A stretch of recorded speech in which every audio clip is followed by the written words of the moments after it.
Hello and welcome to another edition of Another Book Review. This week I'll be reviewing Grady Hendrix's latest novel, How to Sell a Haunted House. I'll talk very briefly about the author, go into a spoiler-free overview of the plot, talk about what I liked about the book, what I didn't like about the book, who I'd recommend the book to, and finish off with what I'll be reading for next time. I don't have a cover to share, unfortunately, because I did read this mostly on ebook. I have reviewed Grady Hendrix in the past. I reviewed the Southern Book Club's Guide to Slaying Vampires. So I'll have that link below if you want to learn more about Grady Hendrix. Suffice it to say, he's actually a pretty prolific, mostly fiction, but also nonfiction author. Probably still best known for Horror Store. And I think this book and the Southern Book Club's Guide to Slaying Vampires and possibly Horror Store are being developed into television shows. So this book just came out this year, 2023, and is about a woman named Louise who is in her late 30s. And she has been called back to her hometown of Charleston after her parents have both died in an automobile accident. Her brother is a man named Mark, who is her younger brother, who she's a little bit estranged from. They have taken kind of diverging paths. Louise is very much, I would say, has an elder child syndrome to her, where she is very much a type A person, is very competent and sees the world very much as a is a person who has very, I would say, rigid belief systems, and believes very much in the tangible, the here and the now. And her brother is not very much that, and is very much more of a believes in maybe something beyond this world. And the book is about a lot of things, but it's really about her returning to deal with her death of her parents, and also the family house and the attempt to sell the house. And what they quickly learn is that the house is haunted. And the book really is an exploration of not only the haunted house, but also this family and the history of this family, and why the house is haunted, who is haunting the house, the relationship that has been strained between the brother and the sister, and that relationship, and how that has, been somewhat dormant for years, and the possibility of a reconciliation due to this event of the parents passing. So I like that this book is as dark as it is. It's a relatively dark book. I think this book is as dark in parts as the last book that I read of his was. This one, to me, was quite dark in many places. There are instances of human possession that I found really kind of disturbing. There is pretty gory stuff in the book as well that he doesn't shy away from. So I appreciate that he went kind of all the way in this book. I feel that he does a very good job of bringing in pretty memorable side characters. I think he also puts the relationship of the brother and sister front and center, and that's really ultimately what the book is about.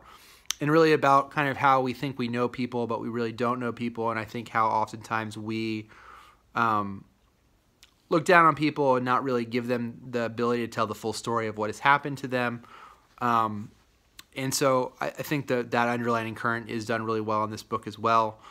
I think the character of Mark kind of comes off one way in the beginning, and as you learn more about his backstory, you understand really why he is the way that he is. There's some pretty memorable scenes in the book, set pieces in the book. There's a part where there is a funeral. The main character, her mother, Mark's mother, was really into puppeteering, and there's a scene that is set at a church with her kind of puppeteering friends as they celebrate her life. And I thought that scene was actually really, really moving. And there's a couple scenes like that in the book that I thought were really, really well done. Overall, I really enjoyed this book. I thought it was dark in the places it needed to be dark, but also I think Grady Hendrix has a good sense of when to put like a funny moment into the book to kind of bring the book up a little bit without really straying too far from the overall point and message of the book.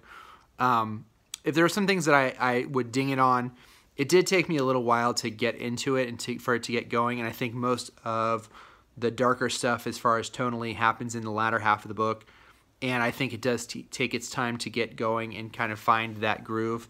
I really enjoyed the relationship of the brother and sister, but that also kind of takes a little bit of time to grow on you.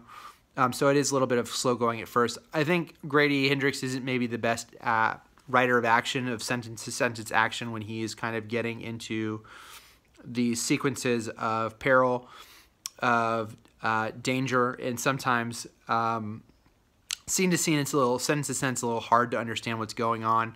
There's some plot points where some things aren't fully explained, and there's some things that kind of make sense, and kind of some things that kind of make less sense, and you just have to kind of go with it in this book. I think for the most part, some things are explained, but there's a couple plot points I went, well, why is that the case here? It's nothing like super. It's something that's going to completely take you out of the book, but it's something I noticed while I was reading it, where I was like, well, why is this way now, but it wasn't this way before? But I thought they were relatively minor things. I will say it is a horror novel, and I think there are some pretty, like I said, disturbing or dark, horrific things as far as human possession that I found pretty difficult. There's certain scenes where there are children in peril, and so if that's something that bothers you, this may be a pass for you as well. But overall, I enjoyed the book and would recommend it to anybody who wants something that I thought did a really good job of balancing the horrific elements, the elements of really, at the heart of this story is really a family drama, and about the inability sometimes for people to tell the truth and to tell the full story of what's going on, and how sometimes we carry those secrets with us for longer than we should, and how that sometimes can cause harm to people years and years and years after it has occurred. And so that's really one of the underlying themes of the book. And I thought he handled the family stuff really, really well. And I think that the horror stuff is done really, really well too. Like I said, there's maybe some pacing issues with the book that maybe could have been improved a little bit. But I think by the time that the book hits its groove of the second half, I really would strongly recommend it, except for the caveats that I mentioned before. I'm just looking at my notes to see if there's anything else. Yeah, I think those were the main points of it. Overall, I enjoyed it quite a bit. Slow going at first, but I think it does catch a groove in the second half, and I thought it was a pretty satisfying horror novel, as well as being a satisfying family novel of a reconciliation between estranged family members. So that is Grady Hendrix' How to Sell a Haunted House. Next time I'm going to be reading Michael Lewis, reviewing my second Michael Lewis novel for the channel. This one's going to be the newest one, Going Infinite. So until next time, if you have gotten a chance to read How to Sell a Haunted House and have feelings about it, please let me know below if you agree or disagree. And I look forward to reviewing the next one. Until next time, if you haven't already, please subscribe to the channel, and please feel free to leave a comment and like the video if you've enjoyed this. Until next time, bye.